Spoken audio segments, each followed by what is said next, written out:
Et si l'épi de blé ou le bol de riz qui traîne dans les placards de notre cuisine, nous avait en fait domestiqué et pas l'inverse? Ah ouais, ça c'est une perspective qui renverse complètement la table. On se voit toujours comme les grands maîtres de la nature, genre on contrôle tout. C'est clair. Et si, pour survivre à l'invention de la société, notre espèce avait dû littéralement muter, modifier sa propre génétique pour devenir docile, supporter le labeur, tolérer des hiérarchies oppressantes? En gros, nos propres inventions nous auraient façonné de l'intérieur. C'est... c'est fascinant. Et bienvenue dans notre nouvelle plongée au cœur des sources.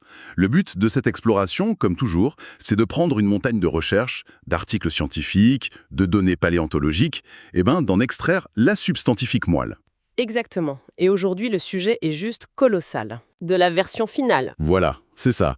Comme si, une fois sorti d'Afrique, il y a environ 50 000 ans, la nature avait posé ses crayons, hop, le travail est fini, l'humain est livré, et depuis, tout ne serait qu'une question de culture ou de technologie. Et c'est un biais super classique en fait. C'est une vision très rassurante. On regarde les fossiles de nos ancêtres, on se dit ah bah ils nous ressemblent vaguement, donc la biologie est devenue un socle fixe. Un décor de fond, en gros. C'est ça. Et pendant des décennies, même des géants de la science, genre Stephen Jay Gould ou Ernst Mayr, soutenaient cette idée d'une évolution biologique humaine qui était complètement à l'arrêt. Sauf que, en épluchant les données récentes de la génétique qu'on a rassemblées pour l'émission d'aujourd'hui, on découvre que cette image vole complètement en éclats. Mais vraiment en éclat. La réalité, c'est que l'invention de la civilisation et de l'agriculture, ça n'a pas du tout stoppé notre évolution. Ça l'a au contraire accéléré à un rythme environ 100 fois supérieur à la moyenne historique des 6 derniers millions d'années. 100 fois. C'est un changement de paradigme total.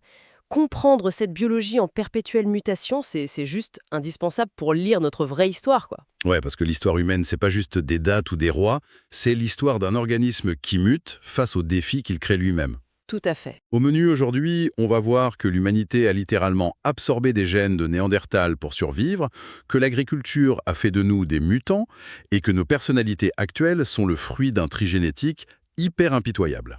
Quel programme? Bon, décortiquons tout ça. Pour commencer, 10 000 ans, donc depuis les débuts de l'agriculture, ça paraît quand même super court pour faire évoluer une espèce entière.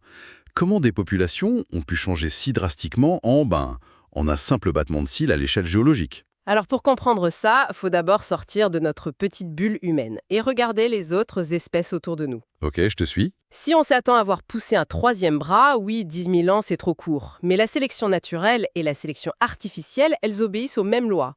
Prends le loup, par exemple. Ouais. Il a été domestiqué il y a environ 15 000 ans pour devenir le chien. En un laps de temps minuscule, la sélection a produit une variété morphologique hallucinante.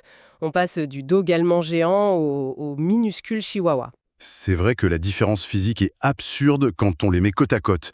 Un chihuahua face à un loup, on a du mal à y croire. Et c'est pas que de la cosmétique. Le comportement suit aussi. Les chiens lisent nos expressions faciales, ce que les loups ne font pas spontanément. Mais pour vraiment comprendre la mécanique, il y a cette expérience hyper connue du scientifique russe Dmitri Beliaïev. Ah oui, dans les années 50, c'est ça, hein? Exactement. Il voulait domestiquer des renards argentés. Sa méthode était super simple. À chaque génération, il prenait juste les renards les moins agressifs, les plus dociles avec les humains, et il les faisait se reproduire. Ok. Et en seulement 40 ans, il a obtenu des renards qui se comportaient quasiment comme des chiens de compagnie. Attends, je t'arrête parce que je bloque sur un détail crucial dans les sources. Les recherches disent qu'en devenant dociles, ces renards ont aussi changé physiquement. Genre, ils ont eu des taches sur le pelage, des crins plus ronds et surtout, les oreilles tombantes. Ouais, c'est le truc le plus fou. Mais c'est quoi le rapport biologique entre le fait d'être sympa et docile et le fait d'avoir les oreilles qui tombent? Pourquoi l'oreille change si on sélectionne juste un trait de caractère? C'est une super question. Et la réponse, c'est un concept clé en génétique qu'on appelle la pléiotropie. Un mot un peu barbare pour dire quoi du coup? Pour dire qu'un seul gène ou un réseau biochimique, il influence plein de traits qui n'ont apparemment rien à voir entre eux. Chez les renards de Beliaïev, c'est l'adrénaline qui gère la peur et l'agressivité. D'accord.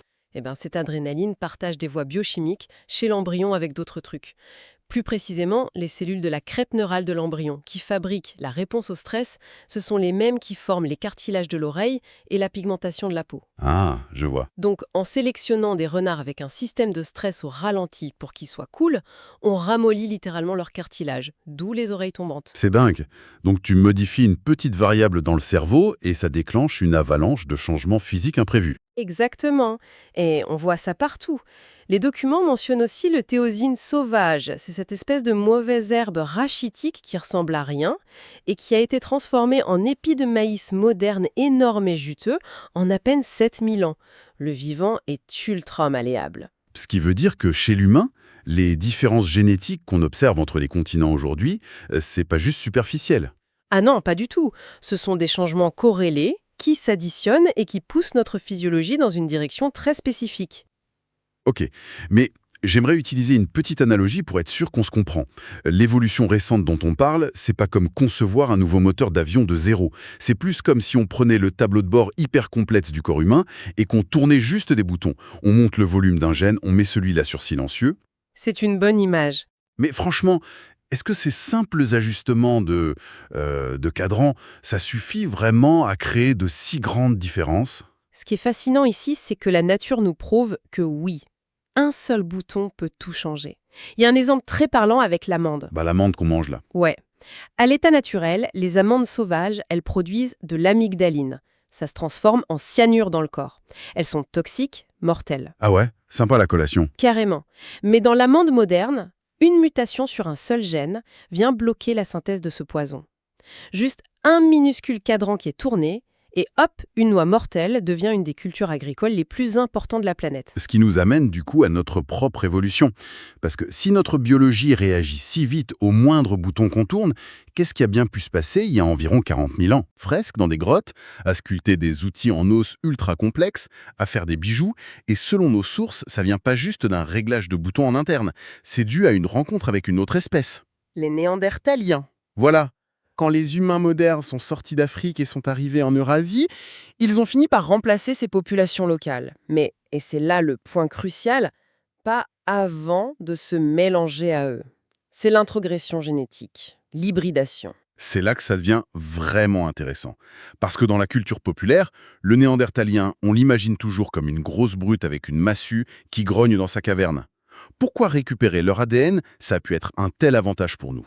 Parce que ces brutes, entre guillemets, ça faisait des centaines de milliers d'années qu'elles survivaient dans le froid glaciaire de l'Europe et qu'elles affrontaient les maladies locales. Ah, ils étaient rodés, quoi. Mais totalement. Leur corps était des forteresses biologiques. Et les humains qui débarquaient d'Afrique n'avaient pas du tout ces défenses. L'hybridation, c'est le raccourci ultime en évolution. Les sources nous donnent une équation mathématique implacable d'ailleurs. Fais voir. Si un gène t'apporte un avantage sélectif qu'on appelle S, sa probabilité de se répandre dans toute la population, c'est de 2S. Attends, on va traduire ça en français pour ceux qui écoutent. En gros, si un gène de Néandertal donne, disons, juste 5% de chance en plus de survivre au froid, il a 10% de chance de coloniser l'ensemble de la population humaine à long terme. C'est exactement ça, et c'est énorme en fait. Ça veut dire que même si les accouplements entre les deux espèces étaient hyper rares, il a suffi de quelques gènes cruciaux pour qu'ils s'implantent. On n'a pas gardé tout le génome, on a juste extrait les meilleures options. Les options premium du catalogue Néandertal. Voilà. Les données montrent qu'on a récupéré des gènes liés au développement du cerveau, comme la microcéphaline, ou même le gène FOXP2, qui est directement lié au langage articulé. C'est fou de se dire que notre capacité à parler pourrait venir d'eux. Ça me fait penser aux abeilles tueuses en Amérique. Ah oui, les abeilles africanisées. Ouais. On avait introduit des abeilles africaines au Brésil, elles ont gardé leur agressivité de base, mais elles ont très vite absorbé les gènes des abeilles européennes locales pour s'adapter au froid et survivre dans les nouveaux climats. L'analogie est parfaite. C'est vraiment de l'importation de solutions clés en main. Au final, c'est littéralement tricher un examen. Comment ça? Au lieu de passer 100 000 ans à réviser comment combattre les maladies européennes et à attendre d'avoir de la chance avec nos propres mutations, on a juste regardé par-dessus l'épaule de Néandertal et on a recopié ses réponses sur notre copie. C'est très bien résumé. Et cette capacité à absorber de l'innovation génétique, ça va nous mener tout droit à un truc encore plus fou. Il y a 10 000 ans, l'invention de l'agriculture. Et c'est là que les maths de l'évolution s'emballent complètement. Complètement. Parce que le vrai moteur de l'évolution, c'est la démographie. L'agriculture, ça permet de produire jusqu'à 100 fois plus de calories par hectare. En quelques millénaires, on passe de quelques millions d'humains à plus de 60 millions à l'âge du bronze. Et qui dit plus de monde? Dites plus de mutations. Plus il y a de tirage au sort génétique, plus tu as de chances de tomber sur un truc utile. Une mutation qui apparaissait une fois tous les 100 000 ans chez les nomades, elle commence à apparaître tous les 400 ans chez les agriculteurs. Sauf que là, les sources mettent en lumière un vrai paradoxe. Et c'est un peu effrayant. Dans nos têtes, l'agriculture, c'est le progrès, les récoltes, l'abondance. Mais les archéologues nous disent que les premiers agriculteurs vivaient en fait un cauchemar biologique absolu. Un enfer, oui. La qualité de la nourriture a chuté de manière vertigineuse. Ah ouais. Ils sont passés d'un régime varié de chasseurs-cueilleurs, plein de viande et de plantes différentes, à un régime basé sur presque un seul glucide, le blé ou le riz. Les pauvres. D'ailleurs, les squelettes de l'époque font peine à voir. Les ossements sont rongés par les carences.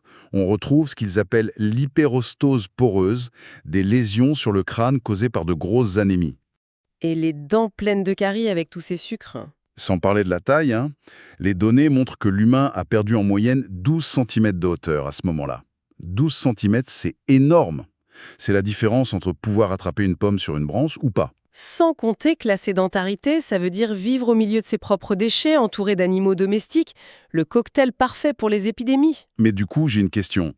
Je te pousse un peu dans tes retranchements là. Vas-y. Si l'agriculture rendait les gens plus petits, plus faibles, carencés et malades, pourquoi l'évolution a continué dans cette voie? Pourquoi on n'est pas retourné chasser? Moi, je vois ça comme une loterie super toxique. C'est-à-dire? L'agriculture a rendu la vie misérable, mais comme il y avait beaucoup de calories, on pouvait faire plein d'enfants. Donc on a acheté des millions de tickets de loterie à chaque génération. Presque tout le monde perdait, ils étaient malades, mais le volume était tel que quelqu'un finissait forcément par tirer le ticket gagnant de la mutation salvatrice. C'est exactement ça. Face à cette densité et à ce régime désastreux, le corps humain a été obligé de muter pour survivre à son propre mode de vie. L'exemple le plus flagrant, c'est la digestion. La tolérance au lactose. Oui. Normalement, après l'enfance, les mammifères perdent l'enzyme pour digérer le lait. Mais il y a environ 8000 ans, en Europe, et de façon totalement indépendante chez les Tutsis en Afrique, il y a une mutation qui est apparue pour continuer à produire cette lactase à l'âge adulte. Donc attends, si quelqu'un écoute cette émission en ce moment, avec un bout de fromage ou un café au lait, il utilise une mutation génétique super récente juste pour pas avoir mal au ventre? Mais totalement. Le lait, c'était une source d'eau purifiée et de protéines tellement massives que ceux qui avaient la mutation survivaient beaucoup mieux. Ce gène a balayé les populations à une vitesse hallucinante. Et c'est pas tout. La couleur de la peau a aussi été bouleversée par l'agriculture. Par l'agriculture? Mais j'ai toujours appris que c'était lié au climat et au soleil. Le soleil joue un rôle, bien sûr, mais le déclencheur, c'est le régime alimentaire. Les chasseurs-cueilleurs, même dans le nord de l'Europe, où il y a moins de soleil, ils mangeaient beaucoup de viande et de poisson. C'est bourré de vitamine D. Ok, donc ils n'avaient pas besoin du soleil pour ça. Exactement, donc ils ont gardé une peau riche en mélanine, plus sombre, qui protégeait leurs réserves d'acide folique des ultraviolets.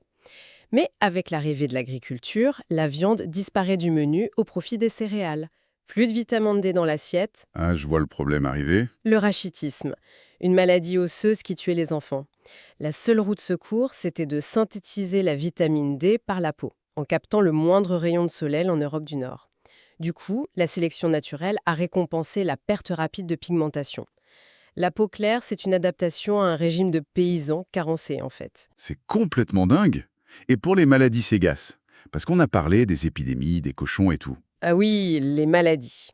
La rougeole, par exemple, elle n'existait pas avant. Elle a besoin d'au moins 500 000 personnes concentrées pour pas s'éteindre.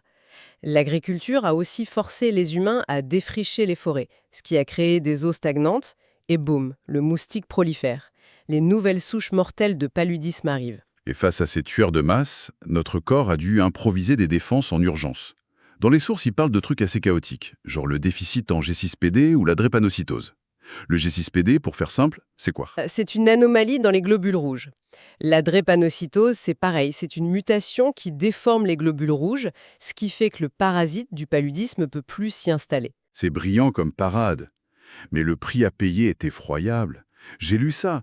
C'est comme si t'installais une alarme anti-cambrioleur hyper sophistiquée. Mais que l'alarme était tellement forte qu'elle mettait le feu à la maison. C'est ça, hein? Si tu hérites d'une seule copie du gène muté, l'alarme marche. T'es protégé contre le paludisme. Mais si tu as le malheur de recevoir 2 copies du gène, une de chaque parent, la maison brûle. Tu développes une anémie falciforme, une maladie mortelle. Ça montre bien que l'évolution, ça cherche pas la perfection, ça bricole dans l'urgence. Un vrai bricolage. Et ce bricolage, il crée des décalages dramatiques aujourd'hui. Les peuples qui ont 10 000 ans d'agriculture derrière eux ont eu le temps de s'adapter aux glucides et à l'alcool. Mais prends des populations qui n'avaient pas d'histoire agricole récente, comme les Amérindiens ou les aborigènes d'Australie. Le choc des cultures alimentaires. Un choc génétique, surtout. L'exposition brutale au régime occidental moderne provoque des ravages chez eux. Ils souffrent de taux de diabète de type 2 et d'alcoolisme dramatiquement plus élevés, juste parce qu'ils n'ont pas eu ces millénaires de sélection impitoyable. Ça fait vraiment réfléchir. Et ça nous amène au point le plus fou de nos recherches, à mon avis. L'agriculture n'a pas seulement modifié nos os ou notre sang. Elle s'en est prise à la structure même de notre cerveau, à notre psychologie. Oui, si nous relions cela à une vision plus globale, faut parler du piège malthusien. C'est-à-dire, Thomas Malthus, un économiste, a expliqué que la population augmente toujours jusqu'à la limite des ressources. Mais avec le blé ou le riz, la nouveauté, c'est le stockage. Tu stockes la nourriture, donc tu crées la propriété privée, et qui dit propriété dit élite, gouvernement, armée, qui viennent parasiter ce surplus par l'impôt. la fin de l'égalité des nomades en gros. Mais ce qui m'interpelle, c'est comment la présence d'un gouvernement ou de taxes peut modifier l'évolution génétique d'un trait de personnalité. Comment l'impulsivité disparaît de nos gènes, concrètement. Par une sélection d'une brutalité qu'on a du mal à imaginer. Faut bien voir que la survie exigeait de développer ce qu'on appelle des vertus bourgeoises. La plus importante, reporter la gratification. Ah, l'épargne. Voilà. Imagine un paysan en plein hiver glacial. Il crève de faim, mais il a un sac de semences de blé dans sa grange. S'il est impulsif et qu'il mange le grain maintenant, il survit à l'hiver, ouais. Mais au printemps, il n'a rien à planter. Il meurt de faim à l'automne suivant et sa lignée s'éteint. Seuls les humains capables de résister à la faim, de bosser dur pour une récompense lointaine, transmettaient leurs gènes. Un filtre naturel hyper strict, quoi. Et par rapport à la soumission aux élites et aux lois. Le filtre était encore plus direct. Prends un chasseur-cueilleur très indépendant, agressif, le genre rebelle. Tu le mets dans un village agricole sous l'autorité d'un roi. S'il refuse de payer la taxe ou qu'il frappe le percepteur, il finit exécuté ou exilé dans les bois. Donc il ne fait pas d'enfant. Ces gènes rebelles disparaissent du pool génétique. Exactement. Et les sources nous donnent une preuve biologique de ça avec le gène DRD4. Explique-nous un peu comment ça marche ce gène. Le DRD4 gère les récepteurs de la dopamine dans le cerveau. Il y a un variant de ce gène, l'allèle 7R, qui est lié à une forte impulsivité, à la recherche de nouveautés constantes, bref, ce qu'on diagnostique aujourd'hui comme le TDAH, le trouble du déficit de l'attention. Ok, Ce qui est dingue, c'est que cet allèle 7R a quasiment disparu des populations d'Asie de l'Est. Et historiquement, ce sont des régions qui ont connu très tôt des empires agraires massifs, avec des États hyper centralisés qui exigeaient une discipline collective de fer pour entretenir les systèmes d'irrigation. La théorie, c'est que la pression culturelle a littéralement purgé ce gène rebelle. donc l'humain moderne a été formaté pour supporter un labeur répétitif, obéir à des horaires, s'asseoir derrière un bureau 8 heures par jour. Si on ramenait un chasseur-cueilleur aujourd'hui, il nous prendrait pour des fous dociles. C'est ça. C'est l'ultime domestication humaine. Alors, qu'est-ce que tout cela signifie au fond? On s'est toujours vanté d'avoir domestiqué le blé, le maïs, les vaches, mais en réalité, quand tu regardes les preuves, c'est le blé qui s'est servi de nous pour envahir la terre. L'agriculture a écrasé notre santé initiale, elle a éradiqué notre esprit rebelle, juste pour faire de nous les travailleurs dociles dont elle avait besoin. L'ironie est mordante. Notre plus grande technologie a été l'outil évolutif le plus oppressif jamais inventé. C'est une vision incroyablement puissante. Nous sommes des organismes biologiques en perpétuel chantier. Et franchement, je voudrais laisser les personnes qui nous écoutent avec une dernière pensée un peu vertigineuse. Vas-y. Si l'invention de l'agriculture, avec seulement quelques dizaines de millions d'humains et des outils en pierre, a réussi à multiplier notre vitesse d'évolution par 100, que se passe-t-il exactement en ce moment? Aujourd'hui, on est 8 milliards. On vit entassés dans des mégalopoles mondialisés, les yeux rivés sur des écrans, nourris d'aliments ultra transformés et de perturbateurs endocriniens, le tout géré par l'intelligence artificielle. Ne serions-nous pas, en ce moment même, au cœur du prochain Big Bang évolutif, en train de muter vers une humanité qu'on n'est même pas encore capable d'imaginer? La machine est lancée, en tout cas. Et elle va très vite. Merci de nous avoir suivis pour cette exploration. À la prochaine.